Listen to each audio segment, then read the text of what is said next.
What's up, high schoolers? It's Matt. Hey, and welcome back to another Tank Talk. Hey, today we're talking about how your family matters even when it's fractured. I remember the first time I went over to one of my friend's houses in middle school. I took the bus home with him, and when we walked in the door, I could immediately tell that his family was different than mine.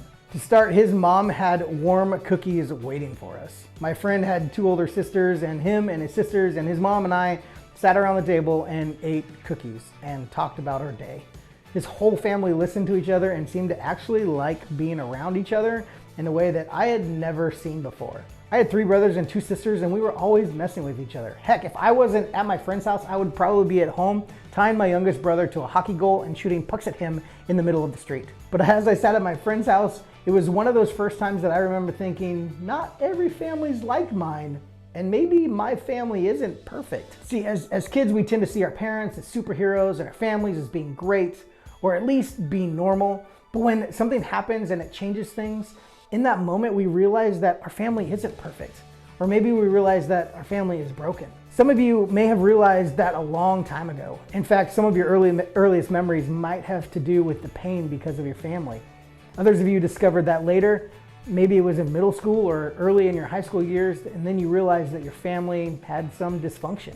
Every one of us could probably go around and tell our version of a dysfunctional family story. We all have one, because in one way or another, every family is fractured. For example, maybe your family lives with constant tension. You don't slam the doors and yell, but you constantly feel the anxiety.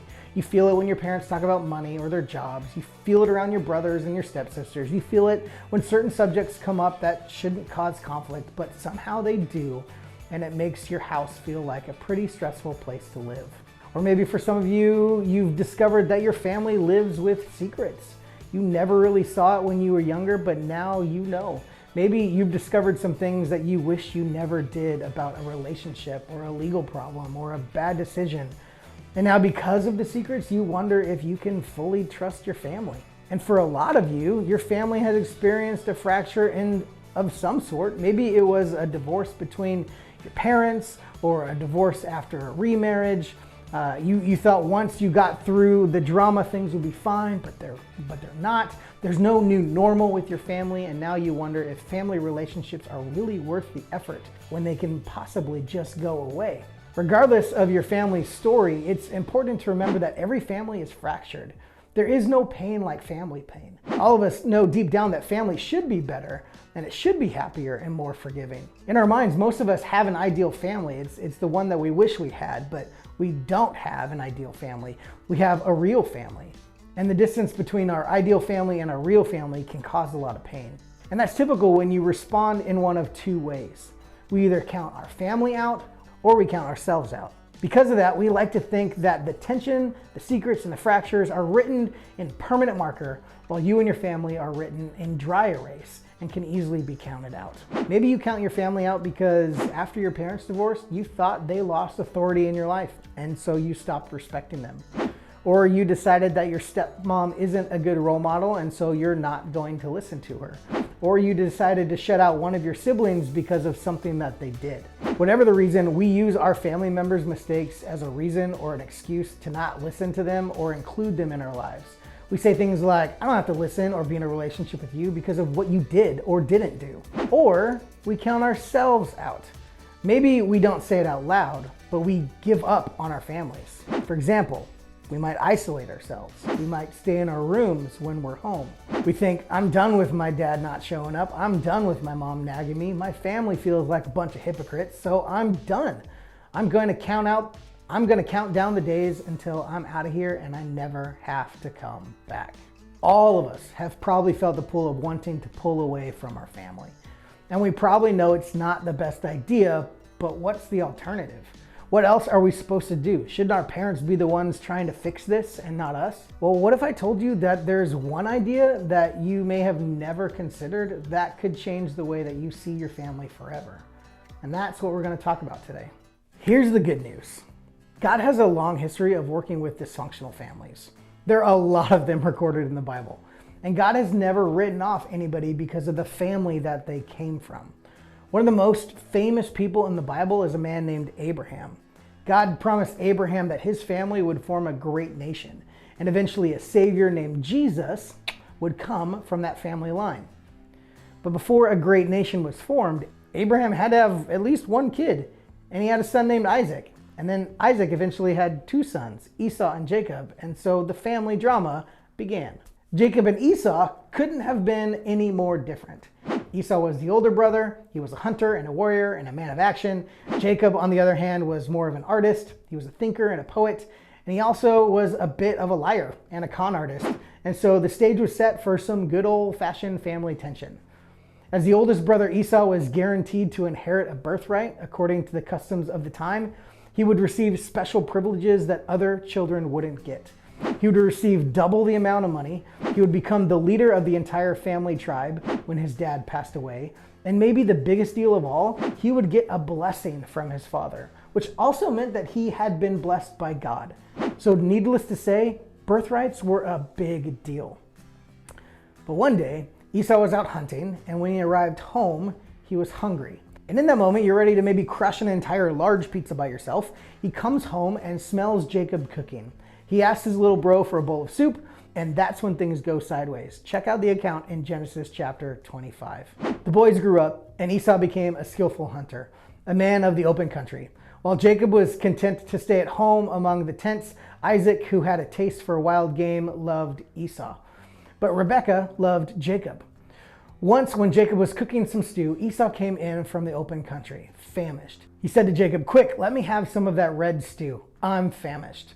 Jacob replied, "First sell me your birthright." "Look, I'm about to die," Esau said. "What good is the birthright to me?" But Jacob said, "Swear to me first." So he swore an oath to him, selling his birthright to Jacob. Then Jacob gave Esau some bread and some lentil stew. He ate and drank, and then got up and left. So Esau despised his birthright. This is classic older sibling, younger sibling drama. The Bible describes a rivalry in ancient times, but most of us have seen a modern version of this played out in some way.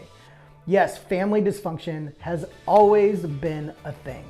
Now, fast forward to when Isaac was dying. Jacob did in fact get the birthright blessing that was meant for Esau. In response, Esau was so bitter and angry that he decided his only course of action would be to kill Jacob. When Jacob learned this, he ran away from home with no plans to come back. This family drama is at the next level. Despite all of that, don't miss this. Jesus came from this family. God knew their mess and saw how fractured they were, but he didn't run away from them. He used them anyway. Not only did God use this family, the book of Hebrews in the New Testament records the story of Jacob and Esau thousands of years later as a celebration of faith. Their story is part of a lineage of people, of families that God used to show us what his kingdom is like. Here's what Hebrews 11 says. By faith, Isaac blessed Jacob and Esau in regard to their future. Here's what's amazing about this. The writer of Hebrews obviously isn't celebrating the dysfunction of this family. They aren't being held up as a model to follow, full of lying, deceit, and threats of violence. They aren't mentioned as people who give us a model to copy. They're mentioned to draw attention to who God is. A God who can take a dysfunction from any family and bring good out of it. There's no family story that can't be rewritten. There's no family situation that God can't ultimately use for good, incredible purposes. From God's perspective, there's no family you can count out, and there's no person in your family you can count out. God is never done. The story of Jacob and Esau tells us that even in our worst family moments, our family story isn't over. Even if we can't see it right now, we can trust that God has a plan. Now, my guess is that you wouldn't have asked Jacob and Esau in that moment if God was doing something good. They both would have said no. They never would have imagined that thousands of years later, God would have turned their family story into a story for the ages. For some of us, as difficult as it is to believe, it would be a game changer to know that God isn't done with our family. It doesn't mean that things aren't difficult, but knowing that God can redeem even the most dysfunctional of families might help change your perspective. You never know what God has in store for you, or your parents, or your step-parents, or your siblings, or your entire family. In fact, believing that God can use a fractured family could be one of the greatest acts of faith. And it starts by knowing this: your family matters even when it's fractured. Everybody who lives at your house is a fractured person. But when they mess up, don't write them off. Don't treat them like the end of their story, because God is always working even when it doesn't look like it. so don't count them out. So when your dad never shows up, don't write him off forever. When your mom loses her temper, don't write her off forever. When your siblings drive you crazy, don't write them off forever either. And don't count yourself out.